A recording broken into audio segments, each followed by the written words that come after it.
So we have a science fiction kind of thing at this show, right? And I was trying to think about what I was going to write, and I was going to write a new piece, but I found this science fiction piece that I wrote. Now, the thing is that I do write poetry, and you'll see that, and I even write fiction, but I'm a screenwriter at heart, and I don't really get to share a lot of that. When I was in grad school, in one of my creative writing classes, I came up with this idea of writing a prose film piece. So it's a mixture of film dialogue and fiction, storytelling. This particular story I'm going to read to you today is kind of a parody, kind of a mocking of sequels and movies and things like that. The story starts with the sequel and not the first movie. There really isn't a first movie. I never wrote it, but that's part of the joke. And then it kind of hints at one going after it. For me, this story focuses just much more on the connection of love and, that not being something that just a man and woman can share. Two women can share that. Two men can share that.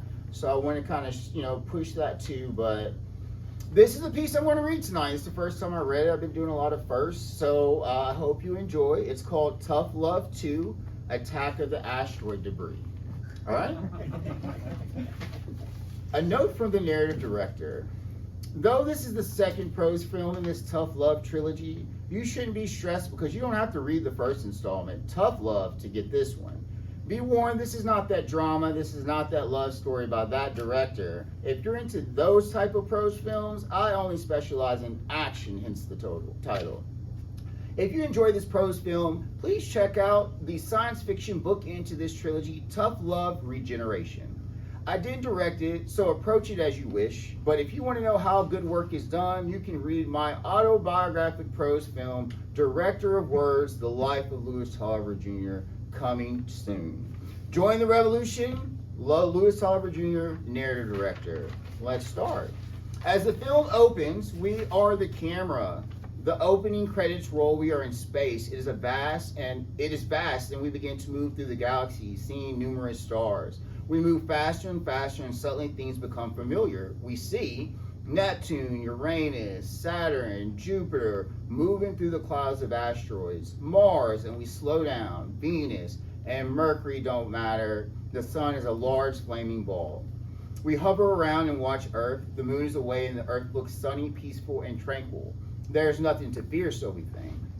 All of a sudden, two idle asteroids crash into the distance far away, yet close enough to fling Rhode Island-sized exploding debris at remarkable speed through the space in all directions. Now several fragments of the asteroid are coming towards the Earth. When will they hit? It's uncertain. We zoom down quickly through the Earth's atmosphere, moments before the debris should make its impact somewhere.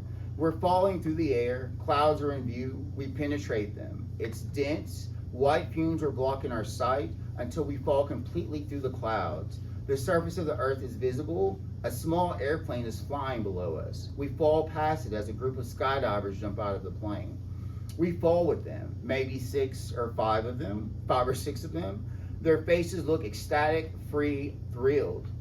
Finally, parachutes begin to open one by one. They each jolt up away from us, up in the sky. There is a fade, the opening credits end. We are now in the interior of a skydiving place in the middle of the day. In the background, there are average-looking people, average-looking couples, and average-looking skydiving place with other average-looking people. There's nothing ever unusual in or around this place, and there isn't today. People are scrambling around. There's a lot of chatter, much nervousness, much excitement, stomachs twisting. Other adventurers ready to have their lives flash before their eyes. Though we can't physically see them on the page just yet, we hear 2 men talking over the chatter as we move through the skydiving place. Jack, off-page voice, leaping off the moving cars, leaping out of moving trains that explode, leaping out of any kind of explosion. I can't believe I've been married to a professional stunt person for 15 years. Chase says, off-page. Action, it's my life, babe, Jack says off-page. And it's time to take more action in my life. No more sitting on the sidelines. Chase says off page. Well, there is an action in meditation. Jack says off page. You make me sound like a Buddha.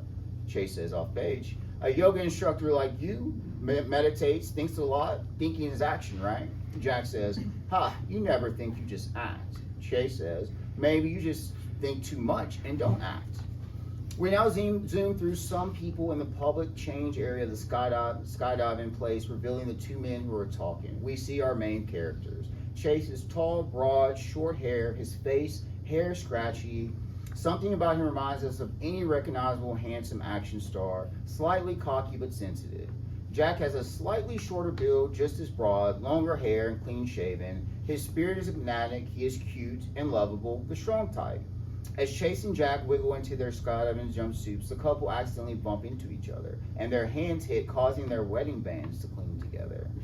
Chase said, grinning, "That was kind of cool, our bands clinging like that." Jack says, "Should I know anything new, being that this is my second time to jump?"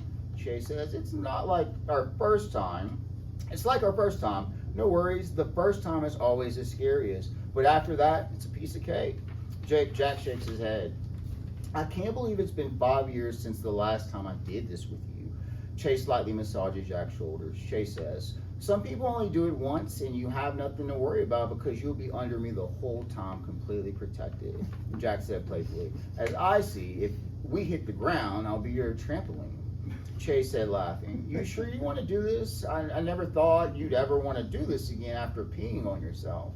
Jack lovingly nudges Chase.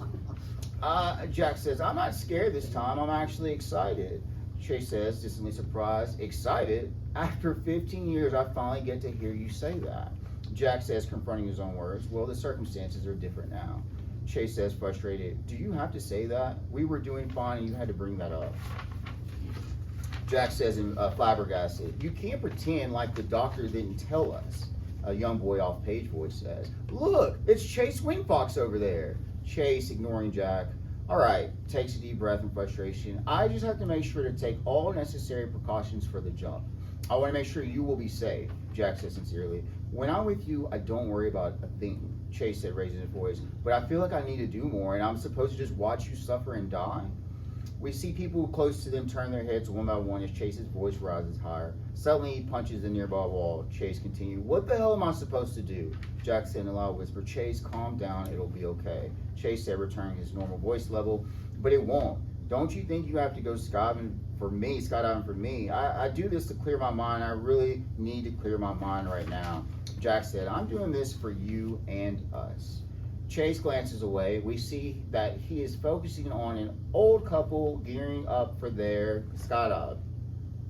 Chase says, hesitating, "I always wanted skydiving to be our thing. I wanted you to go on a tandem jumps with me, eventually do a solo, and then when it went enough, you would be able to get over your fear of heights. And in the 15 one jump a month years we've been married, you've only skydived once with me over on our first date." Jack said, "Why are you being an ass right now? I came along each time just to watch you go up in plane and parachute down." Chase said, speaks through his teeth, "Zipper straps, everything looks normal." Jack then says, "This seems like the first time, but it definitely isn't." Chase said, dismissive, "I know, I don't want to talk about it. What's that going to do?"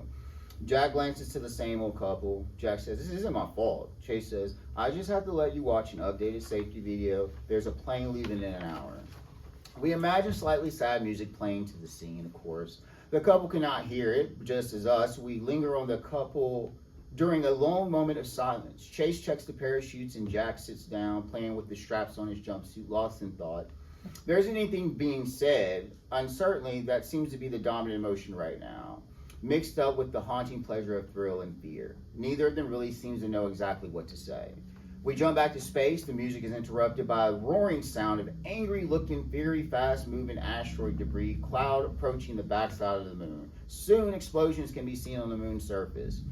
Somehow, we now take the view of what life on the moon is experiencing. It's what seems like seconds more for debris hits the moon's surfaces and we are there. New craters form around us. Clouds and small earthquakes sprint across the moon's surface. We move back to space and we watch as what is left of the debris cloud, most of it, moves past the moon towards the Earth. We jump back to Earth outside the skydiving space place. We see an airplane that looks like something used to smuggle people or smuggle drugs across the border. Chase and Jack and a few others are boarding this plane, but nobody else is important on this plane but Chase and Jack. We are now on the inside of the plane. There's a bench on each side of the middle aisle with window views like any passenger plane. Chase and Jack seat together. Jack says, trying to lighten the mood, No first class on this plane. Chase doesn't respond. We see a tacky dressed man wearing a pilot's pin approach him and almost walk past the couple, but he recognizes Chase and steps back. Pilot says, Chase? Chase Windfox. I heard you trained here. Never thought I'd actually be piloting a flight for you.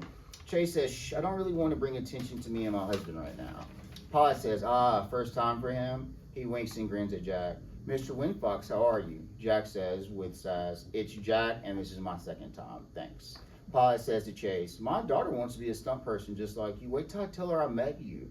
The pilot leaves from the cabin and Chase inches away from Jack. Jack in a hurt says, we can't let our emotions get the best of us, Chase. Not right now. Chase and his demeanor changes. Chase doesn't seem like an asshole. I'm sorry.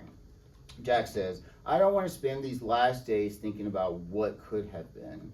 Pilot off page says, trying to contain excitement, I just had to let everyone know Chase Windfox, professional stuntman in over 27 movies like Exploding Submarines 4, The Midnight Train Through a Minefield, and Don't Drive in a Circle, is skydiving with us today.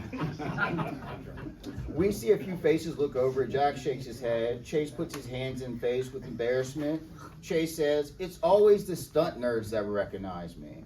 The plane takes off and the couple looks out the window down below them. Jack says, if only everyone could think about the relationship 14,500 feet in the air. Chase said, things always make sense up here. Jack says, even cancer? There's a long silence. Chase says, it can make sense. Jack says, it's unexpected. It doesn't make sense to me. I'm healthy. I exercise, eat well, meditate. Chase says, but we can make sense. We can handle it. Jack smiles. It's attractive and endearing. Chase continues, fighting back his emotion. It's difficult to think that soon, when I wake up, you won't be here. Jack says, you don't have to hold back what you're feeling. Just express it the right way. Chase choked a little bit. I'm being selfish. Jack turns away his head from the window and leans his head on Chase's shoulder. We jump to the asteroid debris as it hits Earth's atmosphere. Some tiny pieces disintegrate in the air, but gravity pulls destruction towards the Earth. The larger pieces are fully ignited, almost like large flaming boulders. In the cabin of the plane, the pilot is getting a static-like call from his radio. He is having trouble trying to make out what the voice on the other side is trying to say. Jack and Chase have not moved from the last position in which we watched him, Jack says. It hasn't been until now that I realized why you do stuff like this. It's the thrill, Chase says, and the memories. Jack says, our first date? Chase says, it was hell trying to get you to skydive. Jack says, I remember when you told me that our first date was going to be skydiving, with an emotional grin, he says. There's no other person that could have convinced me to do this. Chase says, there's no other person that could have convinced me to love. Jack says, the first time we made love, Chase says, in your dad's car, they laugh. Oops, let me get this. Jack says, our wedding, Kauai on the Nepali coast in front of a waterfall. Chase says, dressed in a Hawaiian shirt and khaki shorts. Jack says, I forgot our parents' faces. They seemed so proud. Tears were running down their faces the whole time. Chase said, and his voice cracks a little bit, everyone was crying that day, even I. Jack says, then isn't anything in my life now scarier than cancer? Chase says, crying, it's something I can't protect you from. Jack says, placing his hand on Chase's shoulders, his eyes watered, I don't want you to be sad. Chase says, I will die soon after you, and I don't want to be stuck here on Earth dead and alone. Jack says, I could have done this with you more. I have no idea why I've been so afraid of heights my whole life. I reached so many heights with you. Chase said, ditto. Jack cries. They hold each other tightly. We see the asteroid debris flying downward towards clouds. We jump back to the front of the airplane. The doors open. The plane has leveled off, and it is time for everyone to make his or her jumps. There are skydivers positioned next to the door. They look down. The plane is moving fast. Goggles ready. Standing, strapped together, they look down. Chase and Jack watch them and wait patiently. Chase says, are you ready? Jack says, yes, a little nervous. Pilot, off-page voice. We have to take the plane down. The asteroid debris is flying downward, comes through the clouds, and the airplane Chase and Jack are on. And let me start it over. The asteroid debris is flying downward, comes through the clouds, and the airplane Chase and Jack are on in some of the debris path. A piece barely hits the wing of the plane, forcing it to tilt. The hit sends the people aboard the plane into a panic and a loss of balance. The people waiting to jump are caught off guard and fall out the airplane screaming. The plane rebalances. Chase, what the hell was that? Chase and Jack look out the windows and see large balls of flames passing their airplane and heading to the earth. Eventually, they see small explosions on the ground. Chase runs to the cabin. Jack, what are you doing? We're in the cabin. Now we're in the cabin. The pilot tries to get someone on his radio. He makes a glimpse at the radar, which shows something peculiar. Chase gets to the pilot. Chase goes, what's happening? The pilot says, I don't know. There's some kind of rock shower from space. Chase runs out of the cabin.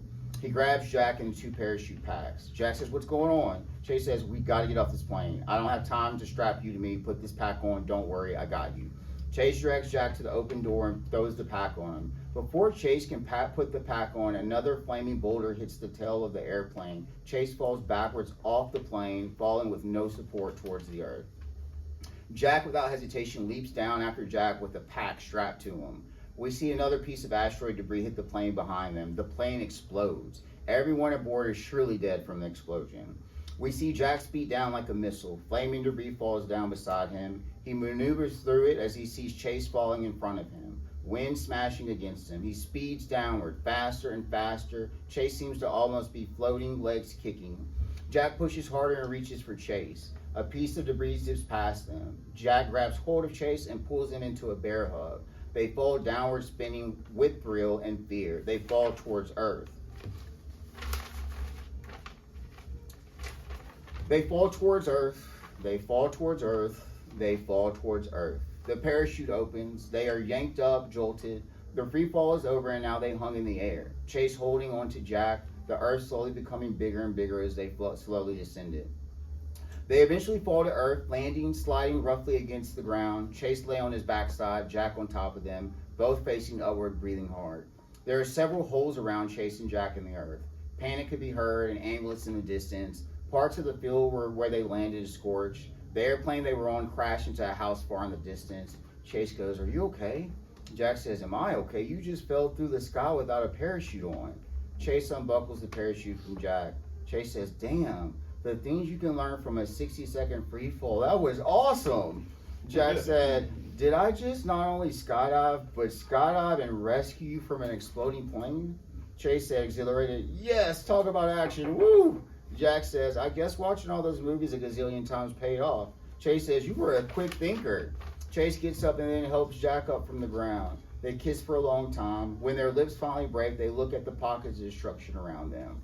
We zoom away from above the couple. We see about 17 small craters blazing fire in the fields.